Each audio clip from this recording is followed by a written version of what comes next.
지금 부동산학 총론이 끝났고 이제 부동산학 강론을 공부할 겁니다. 강론에서 제일 중요한 건 뭐냐면 지금부터 공부하는 경제론이에요. 여러분 경제론 내용을 정확하게 익히시면 나중에 공부하는 정책론도 쉬워지고 감정평가론하고 투자론까지도 심지어 다 쉬워져요. 그런데 경제론을 만약에 막히면, 여기서 막히면 그 다음부터는 무조건 다 암기해야 돼요. 그 말은 반대로 얘기하면 경제론만 제대로 이해하면 그 다음부터 개론은 암기 과목이 아니라 이해 과목이 되는 거예요.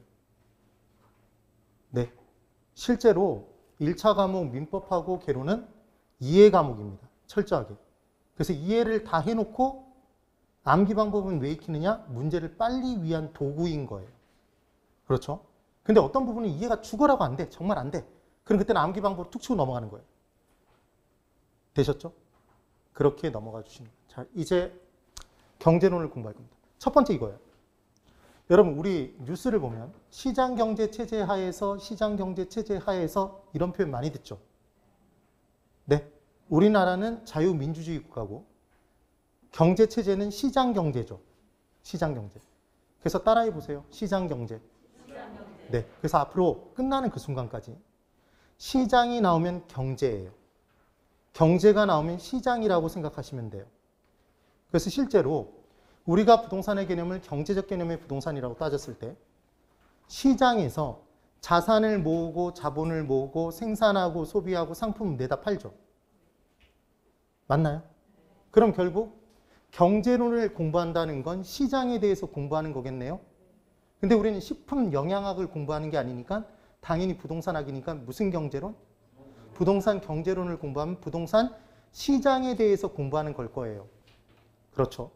그럼 시장은 실제로 수요자와 공급자가 만나서 거래하는 곳인가요? 그러니까 당연히 경제론을 공부할 때는 사겠다는 것, 수요와 팔겠다는 것, 팔겠다는 마음, 공급을 공부해 봐야 될 거 아니에요. 그런데 실제 시장에서 어떤 재화든지 간에 사겠다는 사람과 팔겠다는 사람이 존재합니다. 그럼 그들의 마음을 움직이는 결정을 하게 만드는 가장 중요한 요소는 가격인가요? 그래서 항상 우리는 중심을 정할 수 있어야 돼요. 그래서 부동산학개론의 경제론에서 중심은 뭐다? 가격이에요. 가격. 그러면 자 이제 표현하는 방법을 이해하세요. 저는 박수현이죠. 그렇죠? 이 강의실에 여러분들이 다 앉아 계세요. 그럼 각각의 성함이 다 있으실 거예요. 근데 제가 여러분들을 딱 5글자로 표현할 수 있어요. 모두 다. 저는 누구죠? 박수현이라고요. 제발 김수현이라고 적지 마. 합격수기 보면 김수현 선생님 감사합니다. 이수연 선생님 감사합니다. 본인이 공부를 누구한테 배우고 있는지도 몰라. 뭐 김수현이라고 얘기해주면 약간 고맙기는 하지만 예, 그래서 일단 저는 박수현이죠. 그럼 저를 중심으로 놓고 보면 여러분들 다 5글자로 표현할 수 있다고요. 다 뭐냐면 박수현 이외. 맞죠? 그러면 시장의 중심이 가격이니까 가격을 중심으로 놓고 보면 나머지 것들은 다 가격 이외의 것이라고 얘기하면 된다고요. 근데 우리가 얘기하는 핵심이 되는 재화가 있어요. 어떤 물건이. 걔를 해당 재화라고 얘기해요. 그럼 가격이라고 얘기하면 모든 가격일까요? 해당 재화의 가격일까요? 해당 재화의 가격이겠죠. 그럼 걔를 뺀 나머지 대체재니 보완재니 어떤 내용이 나와도 걔는 해당 재화가 아니잖아요. 그럼 걔가 변했다 그러면 가격이 변한 거예요? 가격 이외야? 가격 이외의 것인 거예요. 이 논리가 이해가 되세요? 이 개념 잡아야 돼. 하나 더. 그러면 흐름이 이렇습니다. 시장 경제였죠? 그래서 시장과 경제는 같다. 나중에 경제론, 정책론에서 다 써먹을 거예요. 얘를. 그러면 경제론을 공부한다는 건 시장에 대해서 공부하는 것. 시장은 사겠다는 사람 수요자와 팔겠다는 사람 공급자가 만나서 거래하는 곳이다. 아까 구체적 장소가 없다고 그랬죠? 움직이지 못하는 성격, 부동성 때문에. 그러면 이제 추상적 시장의 개념인데 그때 사겠다는 양과 팔겠다는 양의 결정은 결국 뭐에 의해서 결정된다? 가격이에요. 가격. 그럼 수요의 법칙은 우리가 수요를 공부하고 공급을 공부해야 되는데 수요의 법칙은 시장의 중심인 가격과 수요량의 관계를 얘기하겠죠. 이게 이해가 돼야 돼. 그럼 공급의 법칙은 가격과 시장의 중심 가격과 뭐의 관계를 얘기하겠어요? 공급량의 관계죠. 아, 이게 전부라고. 우리가 공부할 법칙은 수요의 법칙과 공급의 법칙만 알면 돼요. 그런데 우리는 이미 경험상 뭘 알고 있냐면 그 마트를 갔어요. 그 마트를 갔더니 그 마트에 돼지고기를 사러 갔는데 돼지고기 가격이 너무 많이 올랐어. 그럼 돼지고기를 사요, 안 사요? 돼지고기를 사더라도 사겠다는 양이 원래 한 근이었는데 300g만 사고 말지. 반근만. 맞나요? 그럼 가격과 수요량은 반대 방향으로 움직여요? 같은 방향으로 움직여? 자, 돼지고기가 세일을 해. 그 마트를 갔더니 그러면 나는 원래 한 근 사려고 했는데 2근 사갖고 오죠? 수요량이 늘어? 늘어요. 그래서 가격과 수요량은 비례, 반비례? 반비례. 이게 무슨 법칙? 수요의 법칙. 끝! 이게 끝이에요. 끝. 절대 다른 걸 집어넣으면 안 돼. 그게 끝인 거야. 그럼 공급의 법칙은 그 마트에서 돼지고기 가격이 올라갔어요. 그럼 돼지고기 공급량을 늘리고 싶을까요? 판매량을 늘리고 싶을까요? 줄이고 싶을까요? 공급자는. 늘리고 싶죠? 왜? 가격이 올라간 만큼 원래 자기가 누릴 수 있는 정상적인 이윤보다 초과한 이윤을 누릴 수 있으니까. 공급량을 늘리겠죠. 네. 그런데 돼지고기 가격이 뚝뚝뚝 떨어져. 뚝뚝 떨어져. 돼지고기로 하면 살생을 해야 되니까 돼지고기 말고 배추로 해보죠. 배추 가격이 뚝뚝뚝 떨어져. 그래서 배추 가격이 한 포기에 200원이 됐어, 만약에. 그럼 배추를 뽑을까요? 갈아 엎어버릴까요? 갈아 엎어버려요. 공급량을 늘려요, 줄여요? 줄여요. 그래서 가격과 공급량은 같은 방향으로 움직여요? 반대 방향으로 움직여? 같은 방향. 그러면 부동산 시장에 이제 적용시킬게요. 부동산 가격, 아파트 가격이 올라갔어요. 올라갔어. 지금 현재 올라갔어. 그럼 아파트를 사겠다는 사람이 늘까요, 줄까요? 줄어요. 왜? 그 금액을 마련을 못하니까. 이해되시죠? 이렇게 생각하면 안 돼. 앞으로 올라갈 것 같으니까 지금 사겠다 이 얘기를 하면 안 된다고요. 그 얘기가 아니에요, 지금. 그럼 아파트 공급업체는 아파트 가격이 올라가면 아파트 공급량을 늘릴까요? 줄일까요? 늘려요. 네. 그러니까 건설업체는 지금이 호황기겠죠. 사실은. 그럼 아파트 가격이 떨어지면 공급해도 이익이 적으니까 공급량을 늘려요, 줄여요? 줄여요. 그래서 무조건 우리는 뭐만 기억하면 된다? 시장을 공부하면 되는데 시장은 무엇과 무엇이 만나니까? 수요와 공급이니까 수요의 법칙을 공부하고 공급의 법칙을 공부하는데 그 법칙의 중심에는 누가 있다? 가격이 있다. 가격과 수요량 무슨 법칙? 수요의 법칙. 가격과 공급량? 공급의 법칙. 가격과 수요량은 반비례? 무슨 법칙? 수요의 법칙. 가격과 공급량은 비례. 무슨 법칙? 공급의 법칙. 끝. 끝. 왜 이렇게 단언을 하냐면 이렇게 안 끝내놓으면 무슨 얘기를 하냐면 아파트 가격이 올라갈 것 같으면 수요량이 늘고 아파트 가격이 떨어질 것 같으면 수요량, 현재 수요량이 줄잖아요. 이 얘기를 하면서 비례관계라고 자꾸 주장하는 분이 있어. 그건 매수의 법칙인데 우리 시험엔 매수의 법칙이 안 나와요. 이해가 되셨죠? 제가 얘기하는 게 끝이라고 생각하면서 그것만 기억하면 되는 거예요.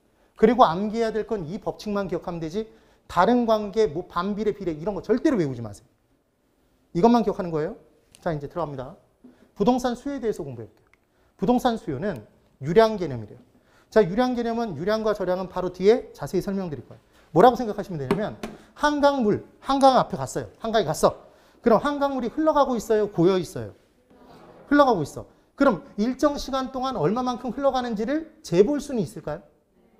있단 말이에요. 그래서 일정 기간 동안 흘러가는 양인 거야. 그래서 유량, 흐를 유자는 일정 기간의 개념이에요. 됐나요? 일정 시점에 얼마만큼 쌓여져 있다고 얘기를 못한다고. 흘러가고 있으니까. 근데 저수지를 갔어. 그럼 일정 시점에 얼마만큼 쌓여져 있는지 잴 수 있나요? 맞죠? 그때는 일정 기간 동안 쌓여진 양 이런 개념을 얘기 안 한다고.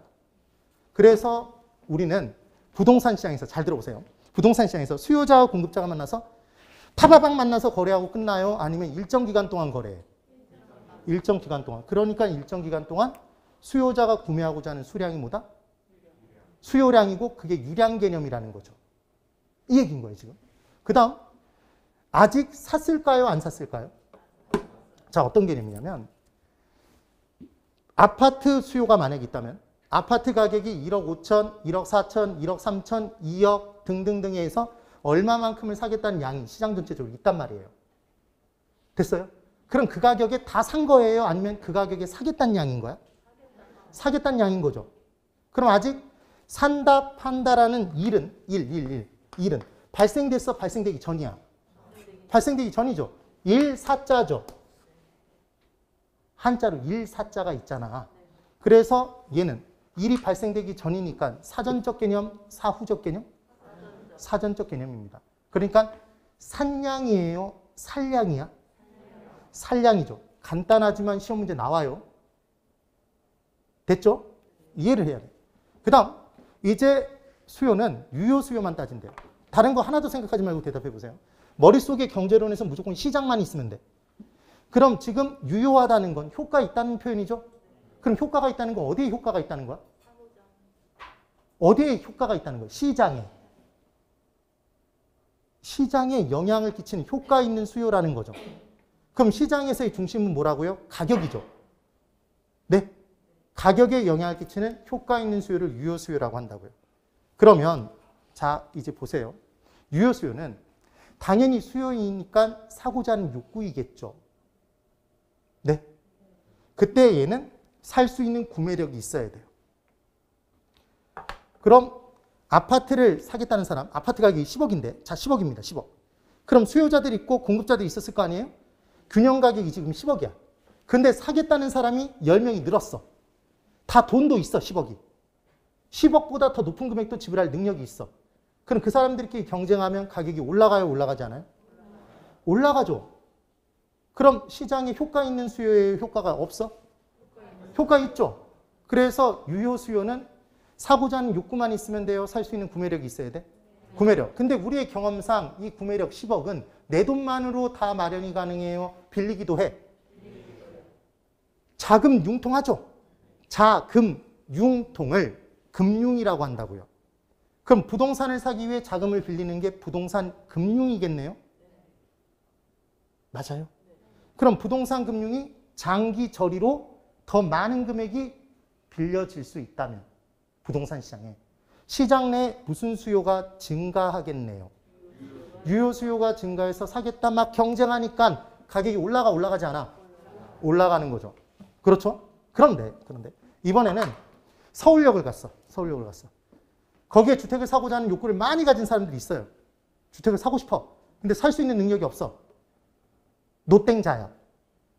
노숙자. 그럼 주택을 사고자 하는 욕구는 있겠죠? 근데 살 수 있는 능력이 있어요, 없어요? 없어요. 그럼 시장에 영향을 끼치지 않아? 끼치지 않죠. 그럼 유효의 반대는 뭔데? 무효인데 무효 수요라고 안 한다고요. 얘를 뭐라고 하냐면 잠재적 수요라고 해요. 왜 잠재적 수요냐? 그분이 누군가한테 2,000원을 받았어. 그 돈으로 고스란히 소주를 사 마시지 않고 로또를 샀어요. 로또에 당첨이 돼버렸네? 그럼 뭘 갖췄어? 구매력을 갖추게 되잖아요. 구매력이 없었는데. 그럼 이제 유효 수요로 거듭날 수 있네요. 그럼 얘는 시장 밑바닥에 깔려져 있는 수요인 거지. 아직 유효 수요가 되진 않았지만. 그래서 무슨 수요라고 한다? 잠재적 수요. 그럼 질문. 잘 보세요. 뭐가 핵심이라고? 시장. 그러면 시장은 시장에 효과 있는 수요만 따지겠어요? 잠재적 수요도 따져. 땡. 시장은 시장에 효과 있는 것만 따지지. 이게 정말 중요한 경제론의 핵심이에요. 여러분 시장의 역할, 기능을 꼭 기억하세요. 외우는 거예요. 따라해 보세요. 시장은 만들어달라는 것을 만들어달라는 양만큼 만들어주는 기능이 있다. 되세요? 그래서 우리가 공부하는 부동산학개론에서 경제학 똑같아요. 뭐가 있으니까? 수요가 있으니까 공급이 있어요. 그럼 시장에서 저급주택을 많이 원하면 시장에 고급주택이 공급될까요? 저급주택이? 저급주택, 질이 낮은 주택들이 공급돼요. 시장 내에 소득 수준이 올랐어요. 수요자들이. 그래서 고가주택, 고급주택의 수요가 증가하면 저급주택의 공급이 늘까요? 고급주택? 고급주택. 되세요? 돼지고기의 수요가 늘면 돼지고기의 공급이 증가하는 게 시장의 원리란 말이에요. 됐나요? 그런데 단 이때 만들어달라고 얘기하는 수요자는 경제력 있는 사람 없는 사람?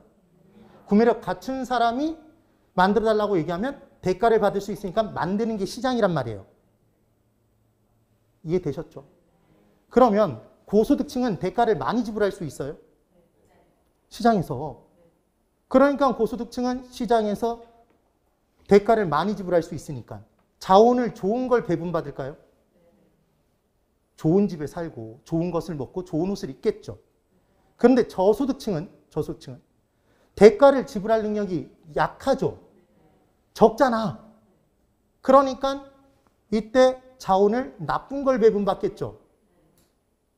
그래서 좀 더 나쁜 주택에 좀 더 나쁜 것을 먹고 좀 더 나쁜 옷을, 질이 떨어지는 옷을 입겠죠. 되세요?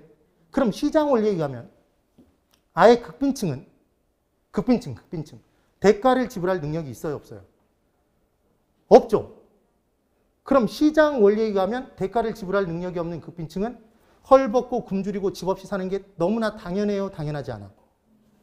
너무나 당연한 거예요. 시장 원리에 의하면. 네. 그러니까 시장에 맡겨놓으면 안 되고 누가 나서서 달래줘야 돼? 정부가. 정책으로? 정치로? 그래서 나중에 정책론에서 공부하는 저소득층을 위한 정책들은 다 경제적 기능이겠어요? 정책의 정치적 기능이야. 정치적 기능이라고요. 이 흐름이 이해가 되세요? 됐나요? 그래서 정부는, 시장은 뭐만 따지지만, 유효 수요만 따지지만 정부는 정책 수립 시 뭐도 고려한다? 잠재적 수요도 고려하겠죠. 확실하게 이해되셨으면 고개를 끄덕끄덕 해보세요. 훌륭합니다. 오늘 잘 가르치고 있는 거야. 지금 강의빨이 올랐어. 자, 그 다음. 이제 내용은 최대 수량이래요. 이게 무슨 말이냐면 가격에, 그 정해진 가격에 맞춰서 사고 싶어하는 최대 수량, 이게 수요량이랍니다. 최소 수량이 아니에요. 그러니까 가격이, 돼지고기 가격이 만약에 10,000원이면 난 최대 2근을 살 거야. 이렇게 얘기를 하는 거지. 최소 얼마를 살 거야. 이 얘기가 아니라고. 됐죠? 네. 이제 시험에 근래 들어서 굉장히 많이 나오고 있는 유량과 저량의 비교를 한번 해볼게요. 정확하게. 유량은 얘가 흐를 유자예요. 그래서 흘러가는 양입니다. 그럼 얘는 일정 기간 동안 흘러가요? 일정 시점에 흘러가요? 일정 기간 동안 흘러가는 양을 잴 수 있다고 그랬죠? 그래서 일정 기간 동안 새롭게 흘러가는 양이에요. 여기서 중요한 건, 자, 보세요. 자, 이렇게 생각해 볼게요. 한강물이 흘러가요. 자, 내가 여기 서서 보고 있어. 닭이에요. 닭이 여기를 보고 있는 거야, 한강을. 그러면 얘 이렇게 흘러가는 걸 일정 기간 동안 얼마만큼 흘러가는지 잴 수 있단 말이에요. 개념이. 지금 그 얘기인 거야. 그런데 지금 이때 2021년, 파란색이 잘 안 보일 수 있으니까. 2021년 12월 지금 22일인가요? 22일. 22일에. 얘 지금 1시 지금 5분을 경과되고 있어요. 지나가고 있어요. 1시 5분에 물이 얼마만큼 흘러가는지 보고 있단 말이에요. 5분부터 10분 사이에. 예를 들어 일정 기간 동안 이렇게 봤어. 그 다음 시간이 지나갔어. 그래서 얘가 몇 시가 됐냐면 1시 11분부터 15분까지 이제 재는 거야. 됐죠? 그럼 이때 지나가는 양은 기존에 흘러갔던 양이 누적돼서 같이 흘러가요? 아니죠. 얘 기존 건 무시하고 새롭게 흘러가는 양이잖아. 그래서 중요한 건 유량은 그 전에 있던 것들이 쌓여지는 개념이다. 아니면 그거 무시하고 새롭게 흘러가는 거다. 새롭게가 중요한 거예요. 그래서 아무도 그렇게 설명을 안 하지만 저는 이 부분을 새롭게가 포인트라고 보는 거예요. 그래서 기존의 것, 기존 양 아니고 새롭게 만들어진 양이더라. 그래서 얘를 뉴량이라고 얘기를 하는 거야. 유량은 뭐다? 뉴량인 거예요. 새롭게 만들어진 양. 되셨나요? 기존에 게 누적되지 않았다가 포인트인 거야. 근데 저량은 우리 저축하나요? 얘 쌓을 저자죠? 얘는 쌓여져 있는 양인 거예요. 그럼 일정 시점에 저수지의 물이 얼마만큼 쌓여져 있는지 잴 수 있어요? 그럼 그때 쌓여진 전체 양은 비가 왔을 때 2021년 10월 달에 비가 왔던 물이 쌓여진 것도 있을까요? 그 물 중에는 오늘 비 왔어. 오늘 비 온 것까지 쌓여져서 얘가 일정 시점에 얼마만큼 쌓여져 있다고 재는 거죠. 네. 누적돼 있어? 누적돼 있지 않아? 누적돼 있는 거죠. 이게 제일 중요한 포인트인 거예요. 그래서 쌓을 젖자 일정 시점까지 누적돼서 쌓여진 양이라고 얘기를 해요. 그래서 얘는 기존 양이 모두 이미 더해져 있는 양인 거죠. 됐나요? 이 개념을 보는 거예요. 그래서 MM으로 만약에 정 헷갈리면 얘는 그냥 이해를 도모하는 거지 이렇게 외우라는 거 아니에요. 이거 외우는 방법이 있어. 일정 시점과 일정 시점의 저량은 더하기가 가능할까요? 불가능할까요? 자, 2020년 저량과 2021년 저량은 더하기를 하면 되겠어요? 안 되겠어요? 안 돼요. 왜냐하면 2021년 저량에 2020개 다 포함되어 있다고.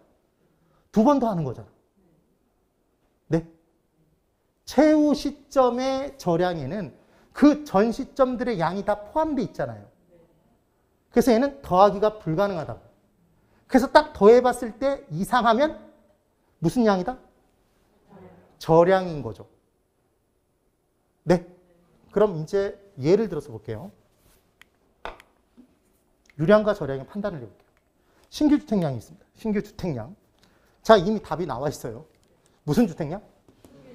신규 주택량이라고 돼 있죠. 그럼 얘는 새롭게 만들어진 거예요? 기존의 것이 누적돼 있어요? 새롭게 만들어졌어요. 2020년에 1만 채가 새롭게 공급이 됐대요. 서울 모 지역에 1만 채가 공급이 됐답니다. 자, 21년에 1만 채가 또 공급이 됐대요. 네.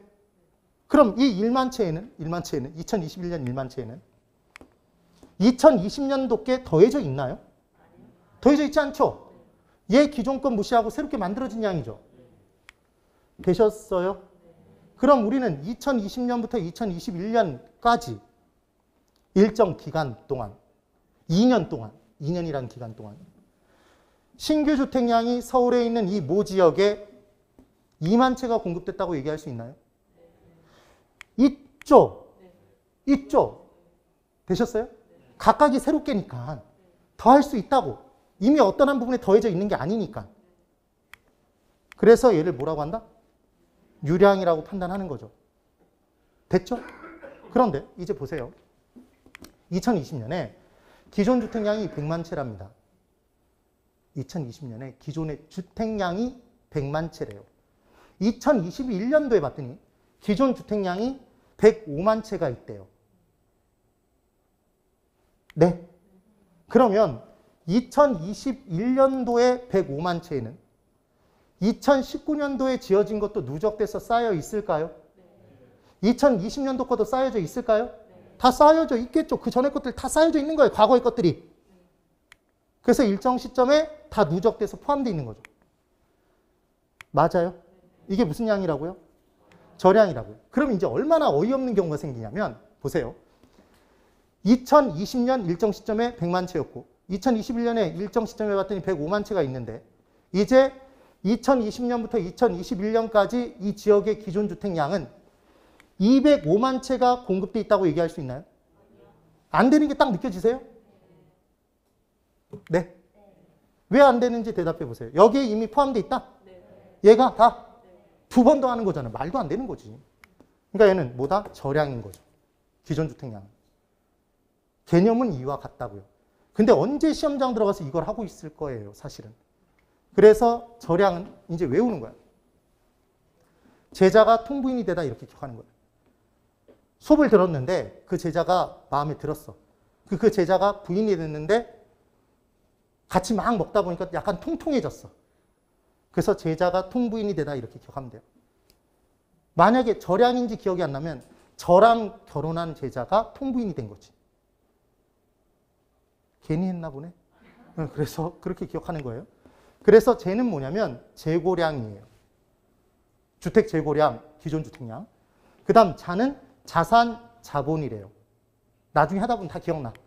가는 가치, 가격, 가액 다 똑같아요. 통은 통화량이래요. 통화량은 이 통화량 아니야. 제가 이 질문 받아봤어요, 실제로. 통화량은 시장에 유통되고 있는 화폐량이에요. 네. 시중에 600조 원이 깔려있다, 1000조가 깔려있다, 이게 통화량이라고. 네. 그 내용. 그 다음, 부는 부채예요, 부채. 통부인의 부는. 이는 인구수야. 지금 그 얘기인 거예요. 됐나요? 그럼 한번 간단하게 따져볼게요. 봐. 이쪽 보세요. 2021년 12월 22일에 인구 조사를 해봤더니 우리나라에 있는 국내 인구수가 5천만 명이래요, 만약에. 그럼 그 5천만 명은 2021년도에 다 새롭게 태어났어요? 다 신생아야? 아니죠. 다 나이가 다르잖아요, 다. 다 누적돼서 쌓여진 거잖아요. 무슨 양?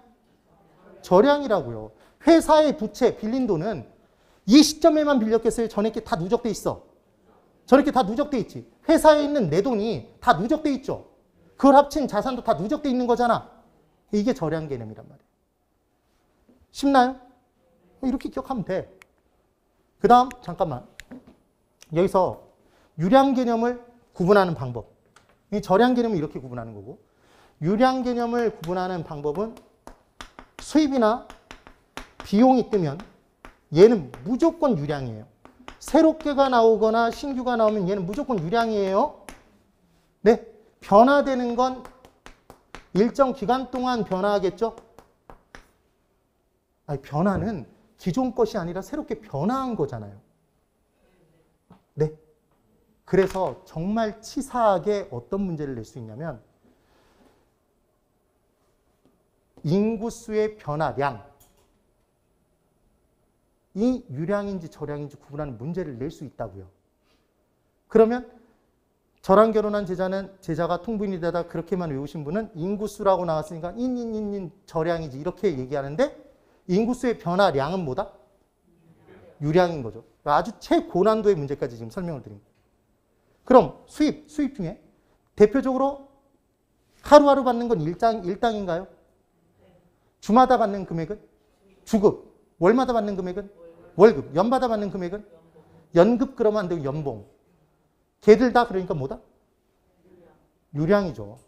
왜 유량이냐면 2021년 연봉에 2022년 연봉이 누적돼서 쌓여 있어요. 그 연도에 새롭게 받은 거잖아요. 새롭게 발생한 수입이고 새롭게 발생한 비용인 거지. 지금 그 얘기입니다. 됐으면 고개를 끄덕끄덕 해보세요. 잘했네요. 근데 자꾸 고개를 약간씩 끄덕여 봐야 되는 이유는 목 디스크가 올 수 있어. 목 디스크가. 아시는 분은 아시겠지만 제가 목 디스크로 고생을 했었죠. 31회 때 공인중개사 공부하다가 병이 생겼죠. 그래서 예전에 어떤 농담이 있었냐면 정말 미운 사람이 있으면 공인중개사 자격증 공부를 추천해라. 진짜 그런 농담이 있었어요. 그래서 정말로 추천해주는 사람을 봤어요. 안 믿네요. 자, 그러면 이제 부동산 수요에서 수요의 법칙과 수요 곡선을 들어가 볼게요. 오늘 수요의 법칙, 수요 곡선, 공급의 법칙, 공급 곡선을 정확히 알고 가면 대성공이에요. 그래서 거기서 나오는 문제 푸는 요령들을 기억하시면 돼요.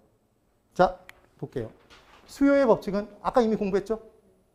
법칙은 법칙인데 시장의 중심이 무엇과? 그렇죠. 가격과 무엇의 관계? 수요량의 관계가 비례, 반비례?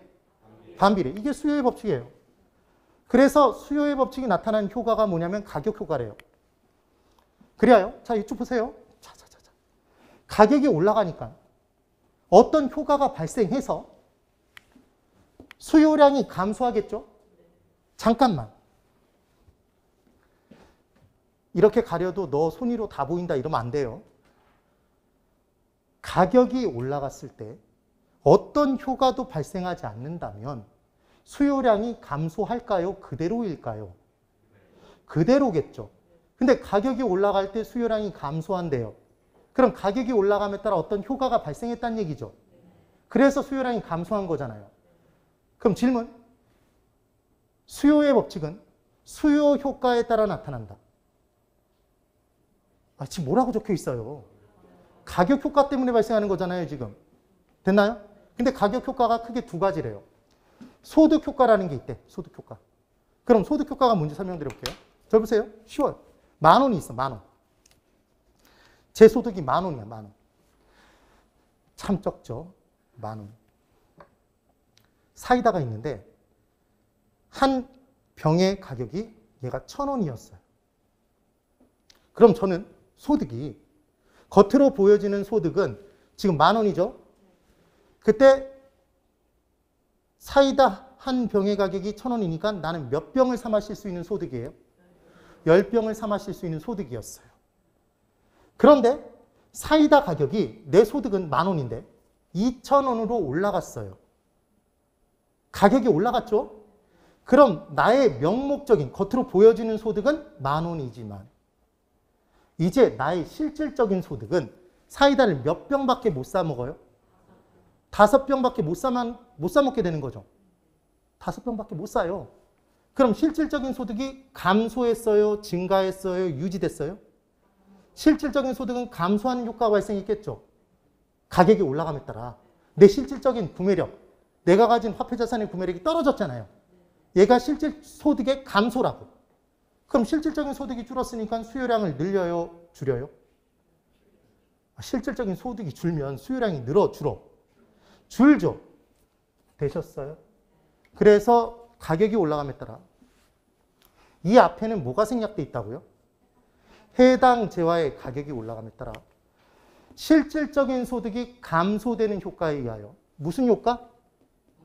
소득 효과에 의하여 재화의 수요량은 해당 재화의 수요량은 감소하는 거다. 예, 이게 가격 효과 중에 하나인 무슨 효과다? 소득 효과라는 거고 이번에는 두 번째 대체 효과라는 게 있대요. 그러니까 지금 이 넘버링이 얘 밑에 있잖아요. 그러니까 가격 효과는 두 가지로 쪼개져 있는 거지. 소득 효과와 대체 효과로. 그러면 자, 절 봅니다. 돼지고기의 가격이 올라갔어요. 돼지고기의 가격이 올라갔어. 그랬더니 이제 우리는 어차피 육류를 씹으면 되잖아요. 그렇죠? 돼지고기의 가격이 올라갔더니 소고기 가격하고 이제 얼마 차이가 안 나. 됐나요? 그럼 돼지고기 가격이 올라감에 따라 소고기로 수요가 넘어갈 수도 있을까요? 있겠죠. 동일한 효용을 제공하는 재화가 있다면 그쪽으로 넘어갈 거 아니에요. 두 재화가 동일한 효용을 제공하는데 한 재화의 가격이 올라갔어. 그럼 상대적으로 이 재화, 다른 재화의 가격이 떨어진 효과가 발생한 거죠. 그쪽으로 옮겨가지 않아? 옮겨감에 따라 돼지고기의 수요량 감소하겠죠. 네. 그래서 해당 재화의 가격이 올라감에 따라 대체재로 대체되는 효과에 따라 무슨 효과? 대체 효과에 따라 대체된 수량만큼 해당 재화의 수요량은 감소하겠죠. 맞아요? 이게 무슨 법칙? 수혜 법칙. 수혜 법칙은 가격과 수요량 반비례. 가격이 올라감에 따라 수요량은 감소한다. 무슨 효과로? 가격 효과로. 가격 효과의 두 개. 소득 효과, 실질적인 소득이 감소되는 효과에 따라 수요량이 감소하는 것이요. 해당 재화의 가격이 올라오면 대체재로 대체되는 효과에 따라 대체된 수량만큼 해당 재화의 수요량이 감소하는 거다. 예, 이 얘기인 거죠. 지금. 됐나요? 그래서 문제에서 제가 이걸 시험 문제로 내보잖아요. 거의 대부분 다 걸려들어.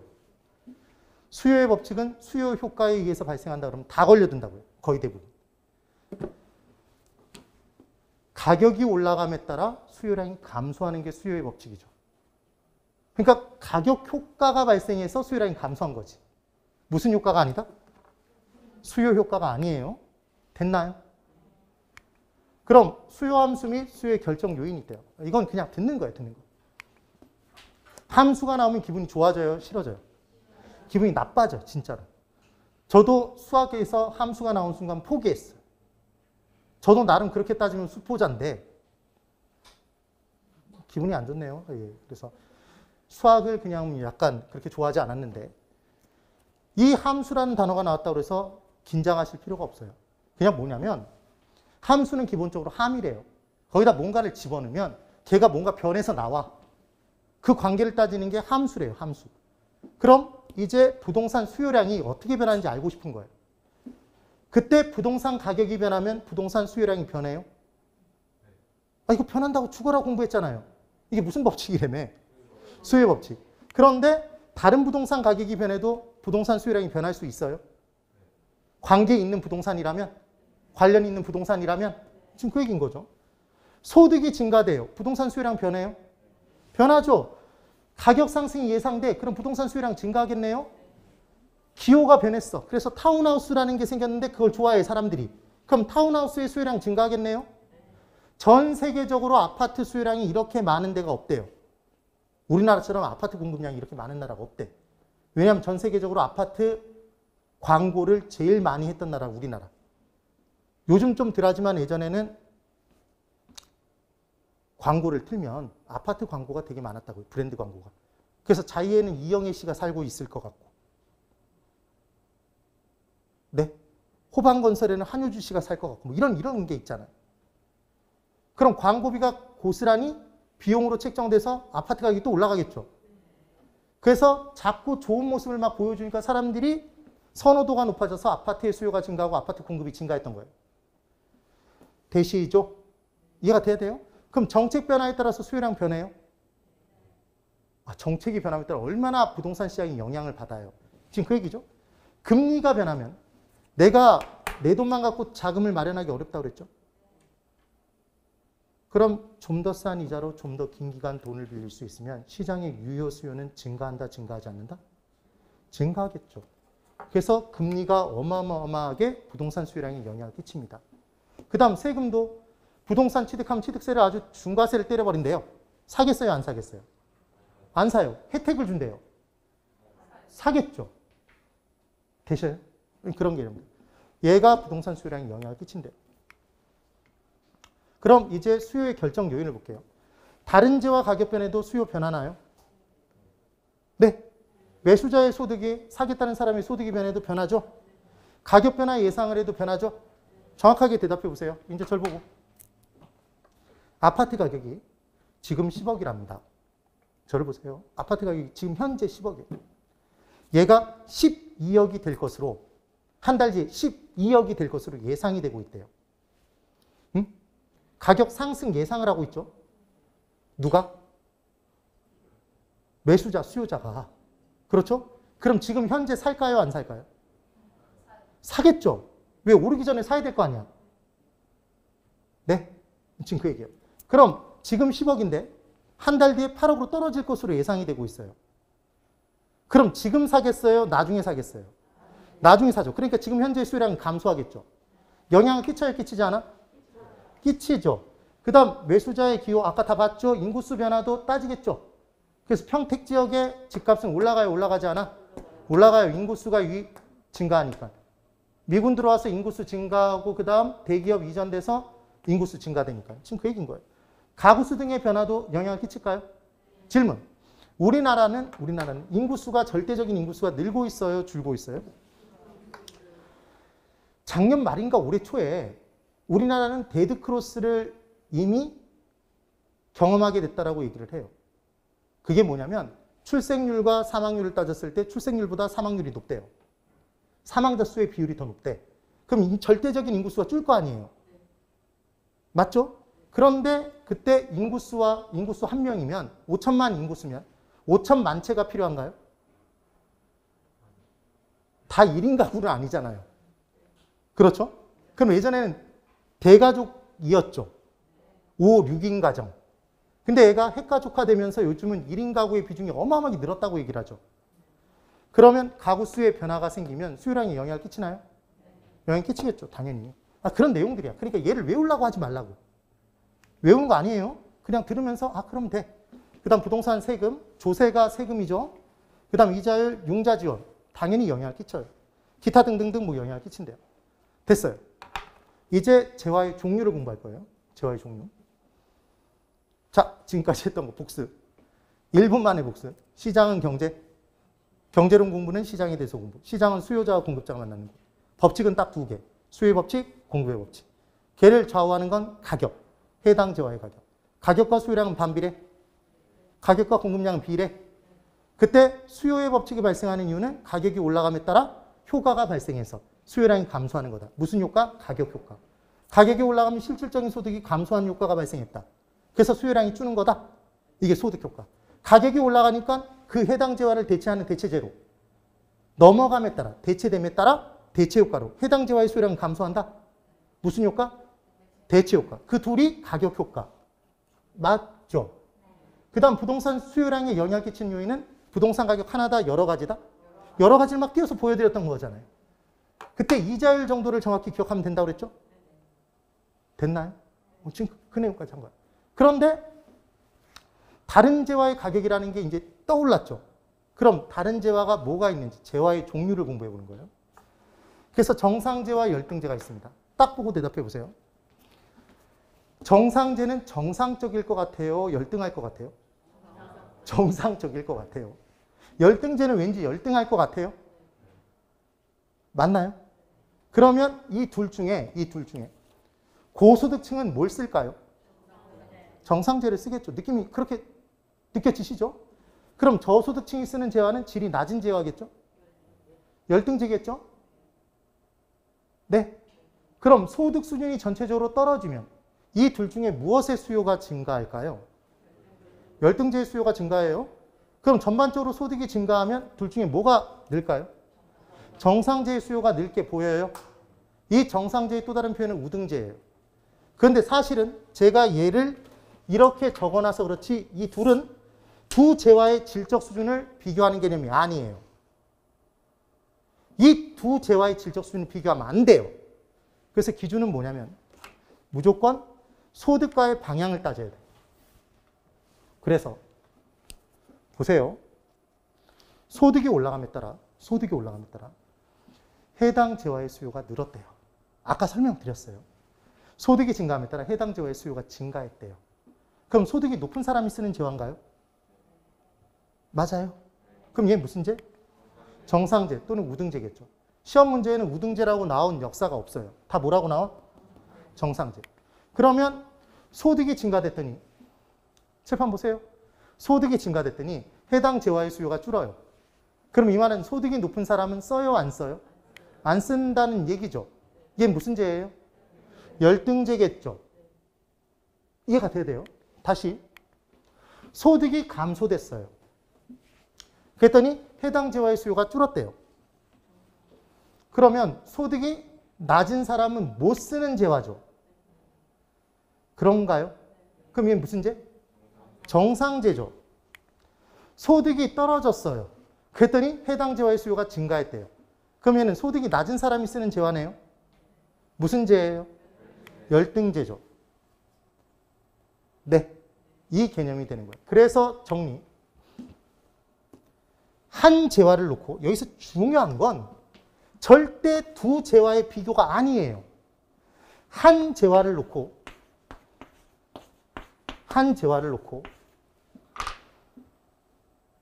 소득이 증가했을 때 이 재화의 수요가 같은 방향으로 움직이면 소득과 수요가 같은 방향 움직이는 재화는 뭐라고 하고? 정상재라고 하는 거예요. 자, 더 나가기 전에 보세요. 일반적으로 소득이 증가하면 수요량, 소비량을 늘리는 게 정상이에요? 정상이 아니에요? 정상이에요.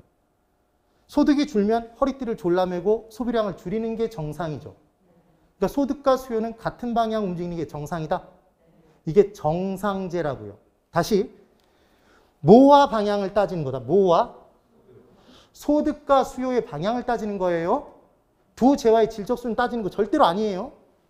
됐죠? 그러면 어떤 사람이 있는데 그 사람은 소득이 증가하니까 지질이 궁상을 떨면서 막 소비를 줄여요.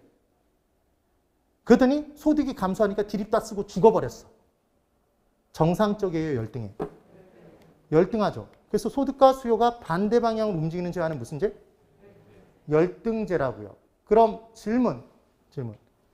정상재와 열등재의 판단은 반드시 뭐가 주어져야지만 판단을 할 수 있어요? 그렇죠. 그걸 듣고 싶었던 거야. 무엇과의 관계가? 소득과의 관계, 소득과의 방향이 주어져야지만 판단할 수 있는 거죠? 맞아요? 네. 그러면 이제 들어갑니다. 해당 재화의 가격이 상승하자. 칠판 잘 보세요. 대표적인 문제예요. 해당 재화의 가격이 상승하자. 해당 재화의 수요량이 감소했대요. 무슨 법칙? 아니, 수요량의 법칙은 없어. 수요의 법칙. 공급의 법칙이거나 수요의 법칙이거나. 이게 수요의 법칙이죠. 자, 성립이 됐대. 그럼 이 재화는 정상재예요, 열등재예요? 대답하면 안 된다고. 왜냐하면 보세요. 고급주택이 있어. 고급주택 가격이 올라갔어요. 10억에서 12억으로. 그럼 고급주택 수요량이 감소해요. 수요의 법칙이 성립된다고요. 저급주택이 있어. 5천만 원짜리야. 걔가 6천만 원 올라갔어. 그럼 수요량 감소하죠. 네? 그러니까 정상재든 열등재든 수요의 법칙은 성립돼요, 성립되지 않아? 성립돼요, 둘 다. 그러니까 수요의 법칙이 성립된다고 해서 정상재, 열등재를 구분할 수 없다고. 구분하려면 좁아봐 그래야 된다고. 좁아봐. 뭘 좁아봐?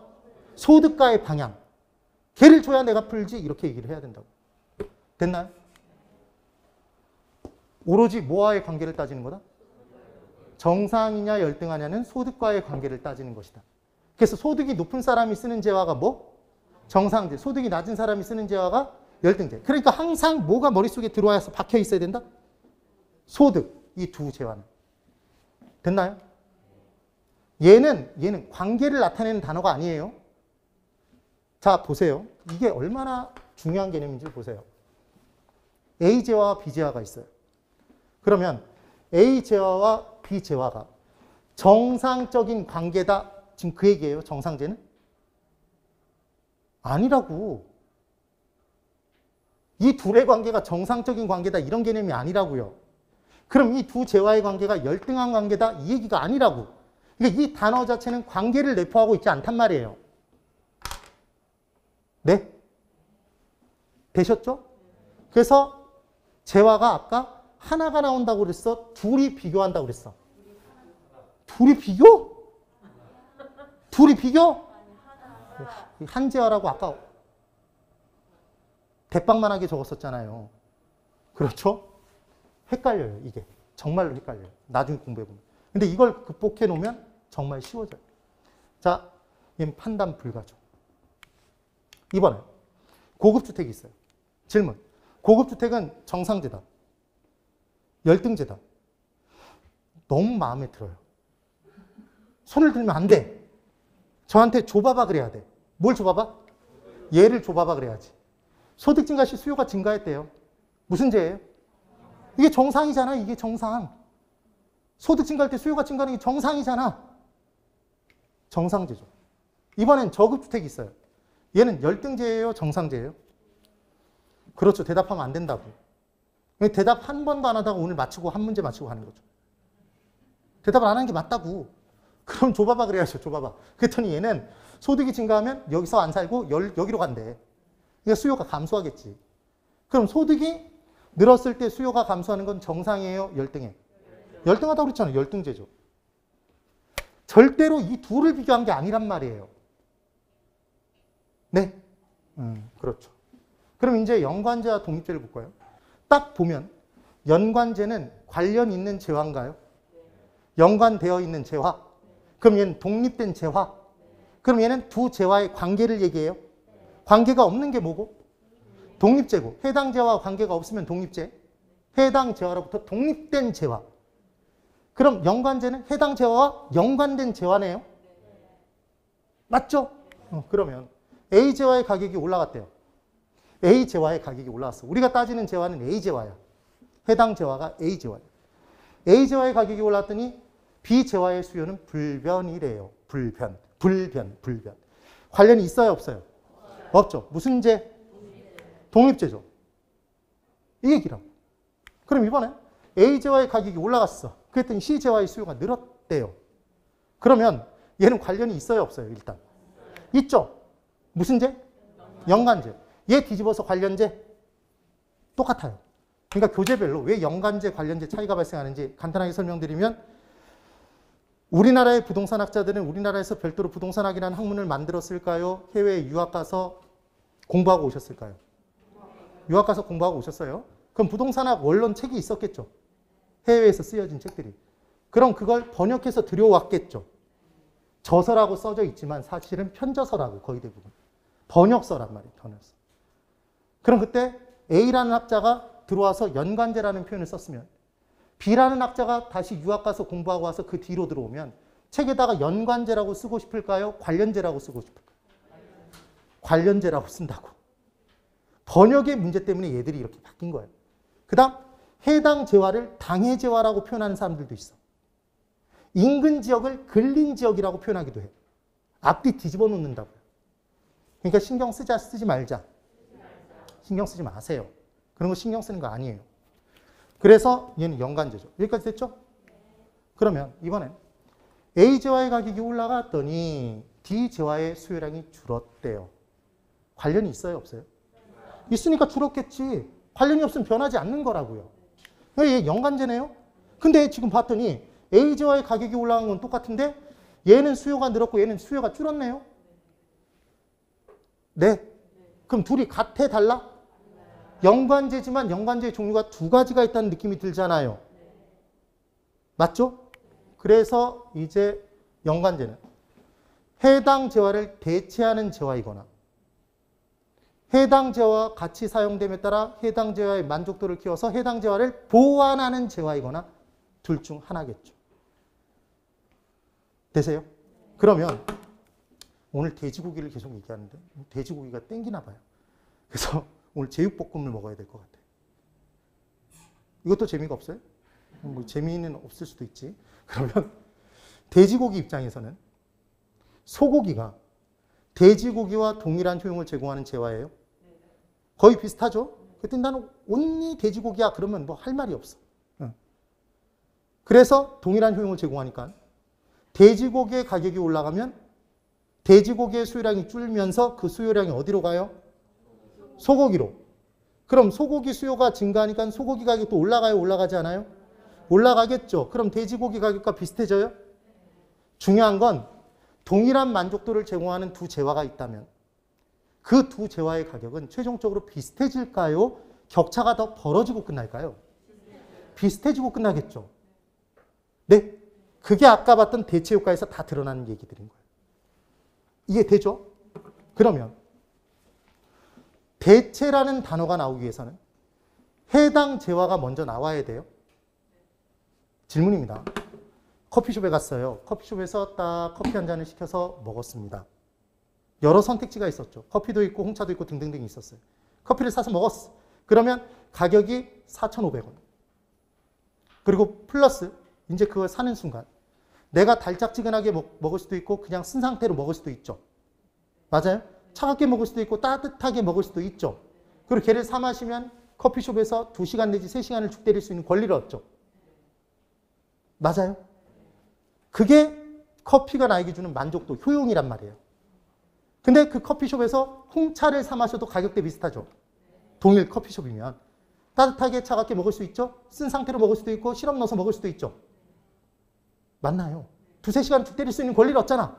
그럼 동일한 효용을 제공해요? 네. 그럼 동일 커피숍에서 커피 가격이 올라갔어. 그럼 커피의 수요량이 늘어요? 줄어요? 줄어요. 어디로 가요? 홍차로. 그럼 홍차의 가격이 나중에 올라가겠죠. 이해되셨죠? 지금 그 얘기인 거예요. 그럼 저라는 강사를 박수현을 대체하는 강사가 있기 위해서는 동일한 만족도를 제공해야 돼요? 생판 다른 만족도를 제공해야 돼?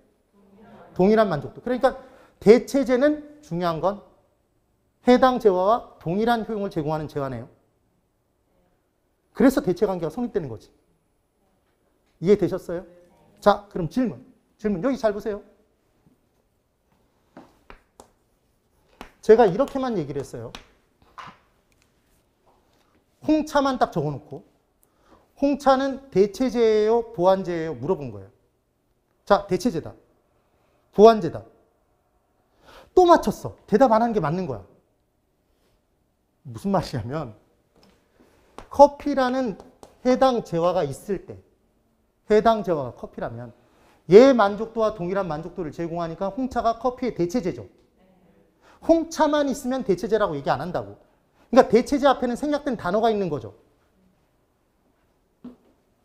무슨 재화에? 해당 재화의 대체재, 해당 재화의 보완재인 거죠. 그러니까 해당 재화와 대체 관계인 재화, 대체재. 해당 재화와 보완 관계인 재화, 보완재. 우리가 판단하고 싶은 건 얘들이 변했을 때 해당 재화의 수요량이 어떻게 변하는지를 알고 싶은 거지. 얘를 알고 싶은 거지. 얘들을 알고 싶은 게 아니죠. 맞아요. 그럼 이번엔 돼지고기 먹을 때 쌈 싸 먹나요? 그럼 돼지고기를 먹을 때 상추쌈을 싸 먹으면 돼지고기의 만족도가 커지죠. 같이 사용됨에 따라 만족도가 커지잖아요. 네. 그러면 수요가 같은 방향 움직여요? 반대 방향 움직여? 보완재는? 두 재화의 수요가 같이 사용되는 거니까 같은 방향 움직이겠죠. 당연히. 해당 재화와 같이 사용됨에 따라 해당 재화의 만족도를 보완하는 재화잖아요. 얘는 같이 사용되는 거잖아. 늘면 늘어요. 줄면 줄어. 그럼 대체재는 해당 재화를 대체하는 재화니까 해당 재화의 수요가 줄었으면 뭐의 수요가 늘었어? 대체재의 수요가 는 거죠. 그럼 대체재의 수요가 늘었어. 해당 재화의 수요는 감소한 거죠. 둘 다 느는 게 아니라고. 하나를 쓰면 하나를 안 쓰는 관계가 뭐고? 대체재고. 같이 사용하는 재화가 보완재, 보완관계라고. 됐나요? 이게 이해가 돼요. 그러면 A 재화의 가격이 올라갔어요. B 재화의 수요량이 증가했답니다. 판단해야 될 거잖아요. 그럼 그냥 제가 적을 거 판단하지 말고 대답해 보세요. A 재화의 가격이 올라갔어요. 돼지고기 가격이 올라갔어. 소고기 수요량이 증가해요. 네? 둘은 무슨 관계야? 대체 관계. 그러니까 두 재화가 있는데 하나의 가격이 올라갔더니 사람들이 그걸 안 쓰고 얘를 쓴 거잖아요. 다른 하나를. 대체재겠죠. 네. 그러면 A 재화의 가격이 떨어졌을 때 B 재화의 수요량이 감소한다면 A 재화의 가격이 내려가니까 A 재화의 수요량이 증가해서 다른 재화의 수요량이 줄었다면 대체재죠. 수요가 반대로 움직이잖아. 그래서 정확하게 보여드리면 이런 거죠. A 재화의 가격이 올라가면 A 재화의 수요량이 감소함에 따라 이게 무슨 법칙? 수요의 법칙. 제가 수요의 법칙만 이해하면 무조건 다 응용해서 풀 수 있다고 그랬어요. A 재화의 가격이 올라감에 따라 A 재화의 수요량이 감소하면 동일한 효용을 제공하는 대체재의 수요량은 B 재화의 수요량은 증가한다. 감소된 만큼 일로 넘어온 거죠. 그러니까 이 둘의 관계는 무슨 관계? 대체 관계인 거예요. 그럼 이번엔 A 재화의 가격이 올라감에 따라 B 재화의 수요량이 감소했어요. 그러면 A 재화의 가격이 올라감에 따라 A 재화의 수요량은 감소하죠. 무슨 법칙? 수요의 법칙. 수요의 법칙만 나와 그냥. 그러면 같이 사용되는 B 재화의 수요량도 감소하죠. 같이 사용되는 거니까. 네. 그러니까 무슨 관계? 보완관계. 무슨 재? 보완재. 지금 그 얘기예요. 됐나요? 그래서 대체가 되기 위해서는 이거는 끝날 때까지 똑같이 사용합니다. 정말로. 감정평가론에서도 사용해요. 대체라는 단어가 나오기 위해서는 얘는 동일한 기능, 동일한 효용, 동일한 만족도를 제공하는 거다. 다 똑같은 표현이에요. 네. 그러니까 대체 관계가 성립되지. 대체란 대신에 조금 더 다른 표현이라고 보시면 돼요. 대신할 수 있다는 거죠. 대신. 하나를 사용하면 다른 하나는 사용하지 않겠죠. 보완은 같이 사용됨에 따라 효용 만족도가 더 커지는 거죠. 네. 그러니까 핵심은 같이 사용되는 거죠. 보완재는 무슨 재화와? 그게 듣고 싶었던 거예요. 해당 재화와. 그러니까 대체재라고 얘기하면 무슨 재화의 대체재? 해당 재화를 대체하는 재화. 보완재는 해당 재화와 해당 재화를 보완하는 재화. 그러니까 보완하기 위해서는 같이 사용되는 거지. 맞아요. 그럼 아파트와 연립주택은 동일한 효용 제공하나요? 둘 다 주거용 부동산이죠? 그러니까 얘는 동일한 효용을 제공하니까 대체재예요? 보완재야? 대체관계, 대체재예요. 네. 이렇게 얘기하는 사람은 정말 거의 개념을 상실한 거예요. 중개 의뢰인이 들어왔어. 중개사무소에. 우리의 꿈인 개공이 됐어요. 개업공인중개사가. 중개 의뢰인이 왔어. 아파트를 보여달래. 아파트를. 근데 아파트 물건이 없어. 매물건이 없어. 그러면 아파트와 거의 비슷한 효용을 제공하는 연립주택이 있는데 그 연립주택을 보러 가자고 얘기를 해야 될까요? 아니면 아파트를 사러 온 사람에게 같이 사용됨에 따라 만족도가 커지는 연립주택이 있는데 걔를 같이 사러 가자, 같이 보러 가자고 얘기해야 될까요? 길죠. 전자라고 대답하면 될 거 아니에요. 무슨 말이냐면 현실에서 아파트와 연립주택이 보완제가 되는 경우가 없단 말이에요. 네? 그러니까 우리 시험에서 아파트와 연립주택을 보완관계라고 가정하고 문제 낸 역사가 없어. 무조건 대체제야. 그런데 선생님들 중에서 이걸 보완관계라면 이런 식으로 조건을 걸어놓고 문제 연습을 시키시는 분들이 있단 말이에요. 오류야, 오류. 그런 연습은 아예 무의미해요. 왜냐하면 부동산학은 경험과학이에요. 실생활에 좀 더 잘 응용하기 위해서 만든 학문이라고. 우리의 경험상 주거용 부동산인 아파트와 연립주택, 소형 오피스텔 걔들은 다 무슨 관계? 대체관계, 대체제인 거예요. 됐나요? 아파트와 빌라도 대체제겠죠. 상업용 건물과 상업용지는 대체제? 같이 사용됨에 따라 만족도가 커지겠죠. 상업부지에 상업용 건물 지을 거잖아요. 그래서 얘들은 무슨 제다? 건물과 건물의 부지만 부동산학에서 보완관계, 보완제인 거예요. 네, 꼭 이것만 기억하시면 돼요. 그래서 같이 사용됨에 따라 만족도 커집니다. 보완관계. 그럼 아파트와 아파트 부지도 보완관계겠네요. 건물과 건물의 부지니까. 지금 그 얘기예요. 됐나요? 수요량의 변화와 수요의 변화도 하고 싶었는데 오늘도 시간이 약간 오버가 돼서 여기까지 정리를 하고 말 거예요. 됐어요? 자, 이쪽 보세요.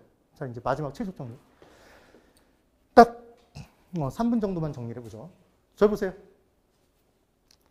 우리 경제론을 처음 시작했습니다. 매우 중요하다고 그랬어요. 그럼 경제론 부분에서 경제는 시장 경제였습니다. 부동산 시장을 기억하시라고 그랬죠? 부동산 시장은 누가 만나는 곳? 네, 놓치지 마세요. 수요자와 공급자가 만나는 곳. 그래서 법칙은 둘. 무슨 법칙과? 수요의 법칙과 공급의 법칙. 공급의 법칙. 그때 시장을 좌우하는 보이지 않는 손. 시장의 중심은 가격. 그때 가격이라고 얘기하면 생략된 단어는 해당제화. 계속 해당제화가 있는 거야. 판단의 대상이 되는 제화가. 걔를 해당제화라고 해요. 시험에는 당해제화보다는 해당제화라고 역대적으로 많이 나왔어요. 해당제화의 가격이 중심이야. 그럼 가격과 수요량은 비례, 반비례? 반비례. 그럼 가격이 올라가면 수요량은 감소하죠? 무슨 효과로? 가격이 올라가면 수요량이 감소하죠? 무슨 효과로? 가격 효과로. 가격 때문에 가격이 올라가서 그 효과로 수요량이 감소했잖아. 그러니까 수요 효과가 아니라고요. 가격 효과에 크게 둘이 있죠? 가격이 올라가면 실질적인 소득이 감소되는 효과. 무슨 효과? 소득 효과로. 수요량이 감소하는 거. 해당제화의 가격이 올라가면 해당제화를 대체하는 대체제로 대체되는 효과로. 무슨 효과? 대체 효과로. 해당제화의 수요량 감소하는 거죠. 그럼 대체할 게 많으면 많을수록 해당제화의 가격이 조금만 올라가도 많이 뛰쳐나가겠네요? 탄력적이야, 비탄력적이야? 탄력적이 되는 거죠. 그래서 나중에 탄력성 부분이 연결이 되는 거지. 그래서 해당제화의 수요량은 많이 감소하는 거예요. 됐죠? 그 얘기였던 거예요. 그 다음 해당제화의 가격에 수요량에 영향을 끼치는 요인이 하나다, 여러 개다? 여러 개. 그런데 잘 보세요. 부동산 수요를 따질 때 부동산 가격은 가격이죠. 그럼 금리, 조세, 기호변화, 이런 가격 상승 예상 등은 다 네 글자로 줄여서 얘기할 수 있겠네요. 그렇죠. 가격 이외죠. 그래서 나중에 가격이 변하면 수요량이 변화. 가격 이외의 요소가 변했을 때 수요의 변화, 이 구분이 가능한 이유가 그것 때문이라고.